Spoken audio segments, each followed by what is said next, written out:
నమస్తే, welcome back to Americana vlogs. So అయితే నేను ఇప్పుడు ఏం చేసిన అంటే షాపింగ్ చేసినవన్నీ అక్కడ పక్కన పెట్టేసి రిటర్న్ ఉందని చెప్పిన కదా, అది ఇచ్చేసి వస్తే నాకు షాప్ కార్డ్ ఇచ్చింది. దాంతో ఇప్పుడు షాపింగ్ చేయబోతున్నా.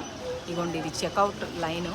దీంట్లో ఇగోండి ఇక్కడ ఇట్లా పెట్టుకొని ఎవరి వాళ్ళు డివైడ్ చేసుకోవడానికి ఇవి పెడతారనమాట. సో ఇట్లా ఒకరి తర్వాత ఒకరు వాళ్ళ సామాన్లు దీంతో డివైడ్ చేసుకుంటారు. ఇవి నా సామాన్లు. సో నాకు ఇప్పుడు $50 ఆల్మోస్ట్ $48 గిఫ్ట్ కార్డ్ వచ్చింది. నేను ఐరన్ బాక్స్ రిటర్న్ చేస్తే రిటర్న్ పాలసీ వీళ్ళ చాలా బాగుంటుంది ఒకటి. అండ్ పార్కింగ్ లాట్ కూడా వీళ్ళది మిగతా పార్కింగ్ లాట్స్ కంటే చాలా పెద్దగా ఉంటాయి. దానికోసమే కాస్కో ఎంత మెంబర్షిప్ డబ్బులు పెంచినా కూడా ఇంకా జనాలు వస్తూనే ఉన్నారు.